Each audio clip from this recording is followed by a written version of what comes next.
e whatalo whatu sa moa i le nei tai au i lau whasausaunga. Ai o mai au le tātou tāpua i atu i le atua. O whai mai o ia, le ali ie, le ai lava se tasi. Whetala i atu leo Yesu i a te ia. O te le whasala fo i a te oe. Aluia oe, aua e te toi ang sala. Si o tātou te talo mo le nganga pa ia. Nganga pa ia e lo mātou whesoa soa ni sili. Wala whai mai lo nuu i le nei tai ao. Le ola fou ma le mana wa fou. Ono lo walofa tu noa wa tele lava lea mo lo mātou wolo. Mātou whai le tāpua inga ma lo watu nuu i le nei tai ao. Peita i e langona lava lo mātou le ato toa ma le mativa wha le nganga i olungu. Fio mai a nganga pa iai. Tā pena ina o mātou loto ma o mātou tangata tāpua. Ina iau mātou whaia le nei tāpua inga i le nganga ma le wha maon. Mai uai mea uma i le vi inga o la fio lo mātou watua. Suafa ma malua Yesu ke riso lo mātou wali ima lo mātou whaola. Ma mātou wole ma o mātou te talo atuai nei. Amen. Ole whaitawina o le tuspa ia.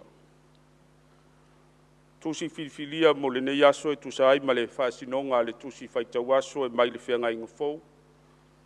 Evangelia na whamawina Ioane ma tā upu e valu. O le au whaitawina mai le whaiupu mua mua. Se i whangata mai le whaiupu e sifuru maritasi. Whaafonga o awhionga pa ia lo tātou atua. O na maliu atu leo Yesu i le maunga o olive. O le sengi o le tae ao na toe maliu e nea Yesu i le malu malu. Wa mai fo i le nu uma ia te ia. O na nofo leo o ia i lalo. Ma o atu ia te i latou. Wa taita ina mai le autusi upu ma le au farisai o le fafine na maua ina o mulilua. Wa tuu ina o ia i latou i tutonu. Whape mai latou ia te ia. Le awa oe, wa maua le nei fafine ina o mulilua wa mauti noa lava. Wa poloa i mose ia te i tātou i le tū la fono e whetongi i maa o e whapea. A oe, pese ase mea e te whetalai mai ai. Wa lātou whapea mai e tōfo tofo ia te ia. Ina ia maua i lātou se mea e mōlia ai o ia. A ua punou Yesu, matusi ilona tamatama i lima i lele ele. Awa la tau whesiri atu pia lava ia te ia. Ona toe nofo lea o ia ilunga, ma wha pia atu ia te i lātou. O so o tau ele aisa na ngasala, ia lua i tongi se maa ia te ia. Ona toe punou lea o ia, ma tusi lele ele. Wa la tau wha longo iai, ona taito atasi lea o i lātou ma alu i fafo, e afua mai i toi ina. Wa tuua na o Yesu lava, ma le fafine o lo tu i tutonu. Wa toe nofo i lunga Yesu, wa sila fia ua le aise tangata, wa na o le fafine lava. Ona fetala i atu le o ia te ia, funae, o i fea ea i lato. Wa le fa salama ea se tasi ia te oe. Wa fai mai o ia, le ali ie, e lea i lava se tasi. Ona fetala i atu leo Yesu ia te ia. O te le whaasala fo i ia te oe. Alu ia oe, aua e te toi ang sala. Ia whaamanuia mai le tua, ala lu tātou whaitau, ma whaalongolongo ia nā whionga pa ia. Ia tu mau tu pēr ia te ia, lona lava vi inga. Nei se ia o i le whaavavau lava. Amen. O nai ma faufaunga whale nganga mo i tātou i le nei tai ao, i le soafa mamalu o le atua le tamā, le atua le alo, ma le atua le nganga sa. Amen. Whaunga ina se vaenga o le whai upu e sifuru maritasi, Evangelia Ioane ma tā upu e valu sa whaitawina e whapea. Alu ia oe, aua e te toi ang sala. Alu ia oe, aua e te toe agasala. O le manatu autū o le launga e tusai ma le whaasinonga le tusi whaitau aso mo le nei aso. Alofa tūnoa whaalumaina. Alofa tūnoa whaalumaina. Pe mawhai foi o na toe whaupuina ua whaalumaina le alofa tūnoa. Pe tai a tātou tala noa loa i le alofa tūnoa o le mea patino i le atua. O le alofa o le atua e mafua ono le finangalo alofa o le atua. Ai leo se le lei po se ngā luenga le tangata. A fua la i le manatu autu. O le alofa tūnoa whaalumaina. O le nātura lea o le alofa wha le atua. O le alofa tūnoa o le atua e whaalumaina. Le alofa tūnoa o le atua na tino ia Keriso. Keriso na whaalumaina la na ngā luenga mai lava i le amatanga. Na tini lava i le sātau. O le ata atua le nā o le alofa tūnoa whaalumaina o le atua. Peitai o to tonu o le alofa tūnoa whaalumaina. Na whanau mai ai le whaola tanga tele ina ua toe tū Keriso. Le tala na whaitauina o le tala masani. Whawhine muri lua wa umai e le autusi upu ma le au farisaio ia Iesu. Ma whailoa ia Iesu le tū la whono mose e te tau na whetongi ma. Peitai e ao na tātou wa ai i tūlanga whaaporkiki ia vai tau. E lua lava tali e mawhai o na tali ia Iesu. E whetongi le whawhine ua maua e muri lua i ma. Awhai e ioe Iesu. O le ata o le tetee o Iesu i le malosi whaaroma. O lo pūlea i utaia i lea vaitau.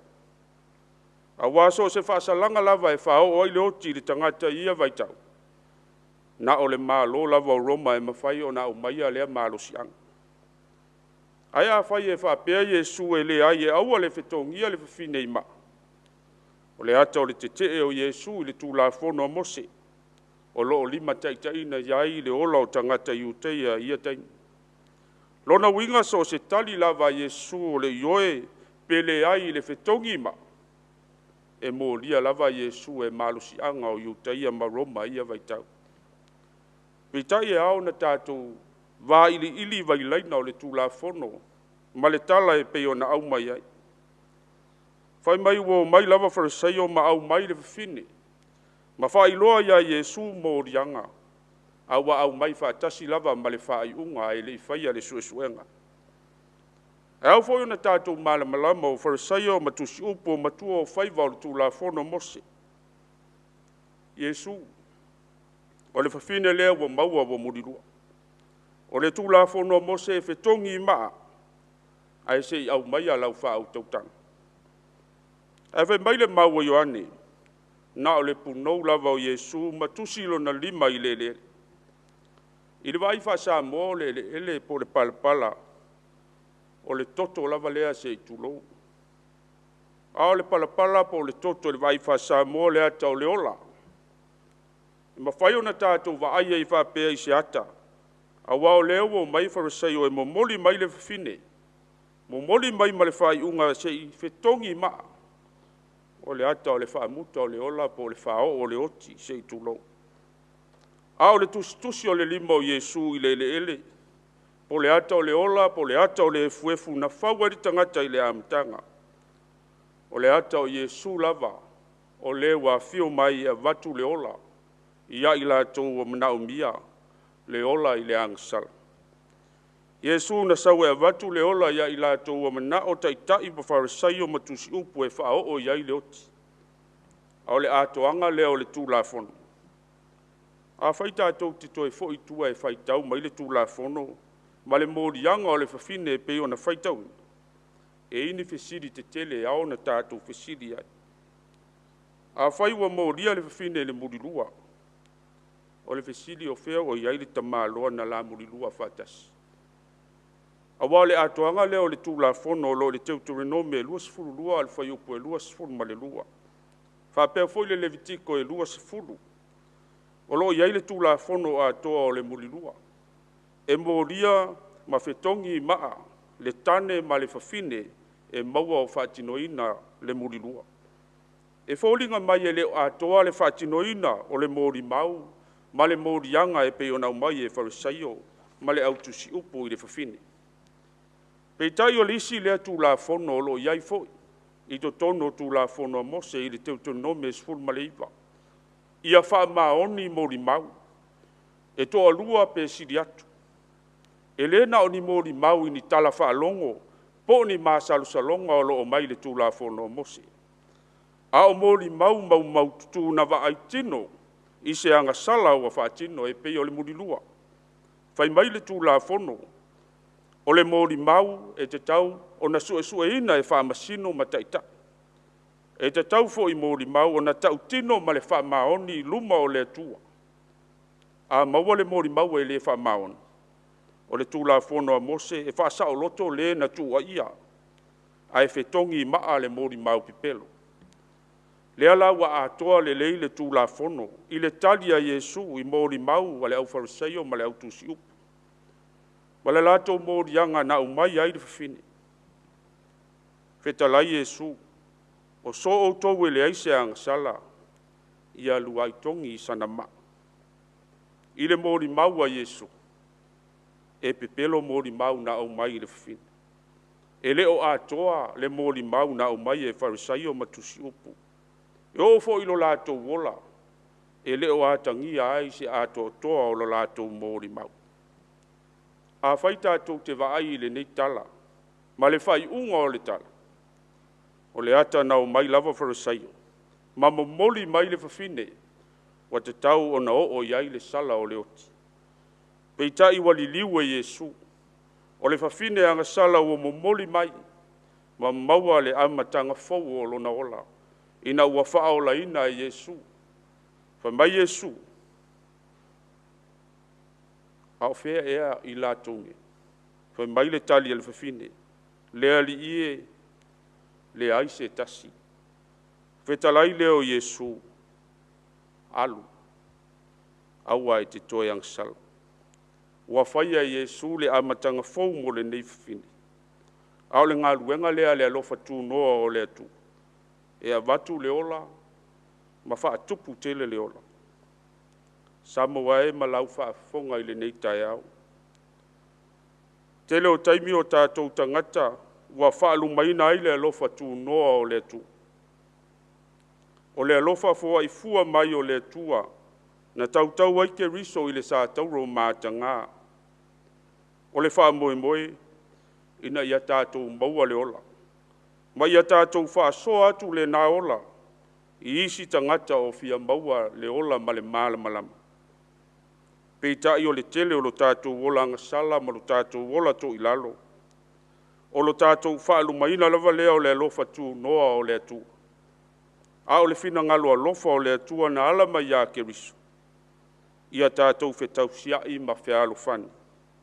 O na whai ai lea mou oe whai mou au. Le wha o le tanga tele ua mai au na saunia ke riso. Ina ua alanga i lunga o le sa tauro. Ua taunu. Amen. O le tātou pese i le pese lua se lau ono sifuru maritasi. Lua se lau ono sifuru maritasi i le pese o le tātou pese.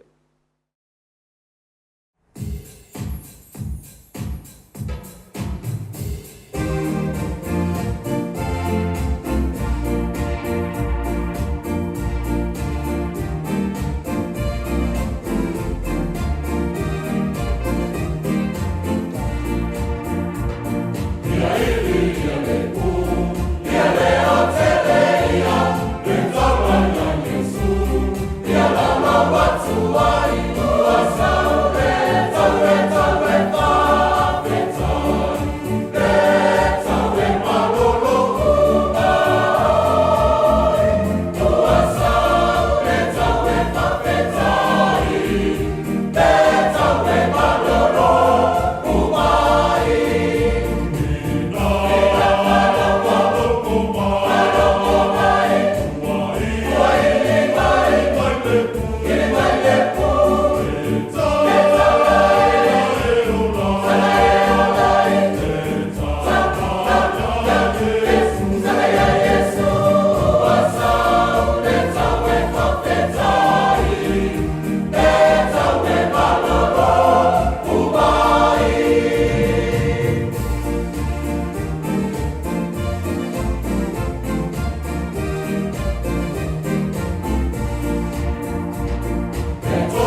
mātou te talo.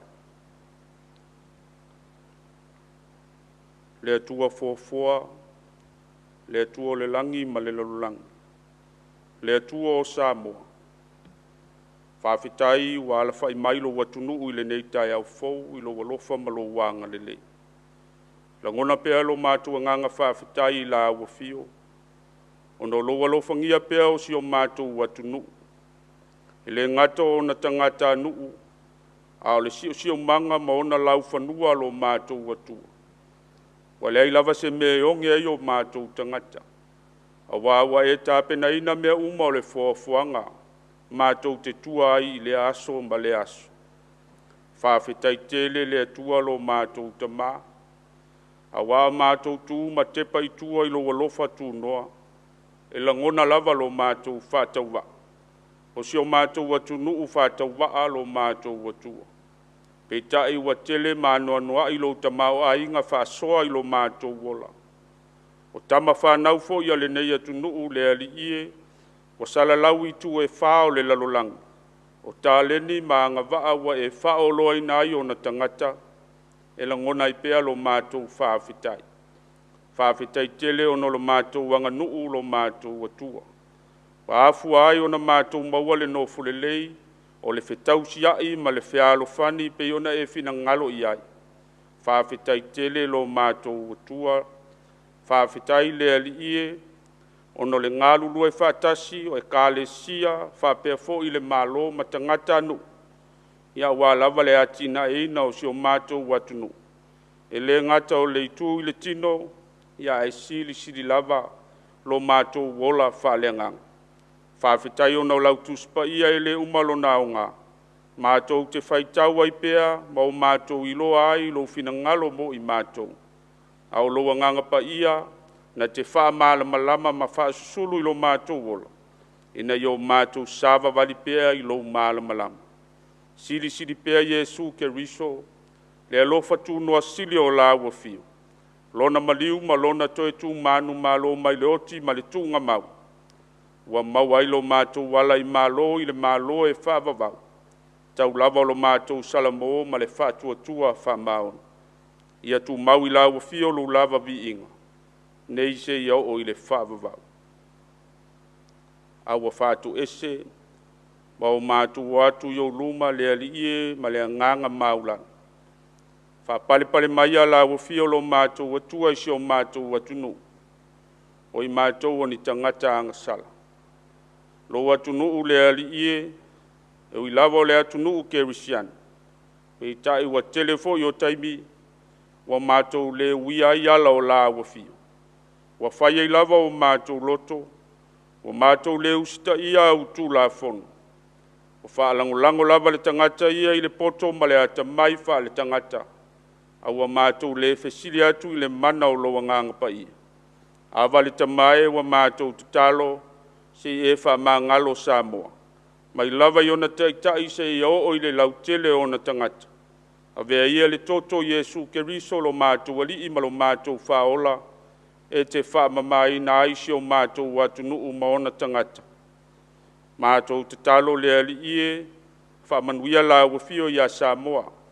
Mai lava i ona taitai o le tala le lei, taitai wha le anganu, taitai wha le malo. Ia mawhai pea o na tasi i mātou uma matangata anu o lo mātou watunu. Ina ia wha vai pea Samoa i la wafio. Mātou te talo le ali ie, wha manuia la wafio ia tina e o si o mātou watunu. Mātou tu ina atu fo i le ali ie, tama whanau le nei atunu, sala lausolo ai, turi manu e fia o le lalolang. Ia anga le lei la wafio ia i la to uma. Mātou te talo i whaiva o lo mātou watunu i le nei aso lo mātou watua. Se iau fo ia mātou whanau le whenga iai mā o onga. Ia mua au mamuri au la wafio i fuafuanga uma. E tau ai manua e vi ia lo suafa lo mātou tama. O ia mātou te talo le ali ie. Whātasi ai male tele o te talo lilo i o mātou loto. Ia whaia e pea lo lava lo whatunoa. Ao le manuia male file mu o la wafio le tua le tama. Le alofa siri ese o Yesu ke riso lo mātou ali i ma lo mātou whaola. Maafutanga whaifai pēa malau lava nganga pa ia. Ia tu mau mai lei lunga o i mātou malunga o lau fuafuanga. Nei se iau o i le whaavavau e whaavavau lava. Amen.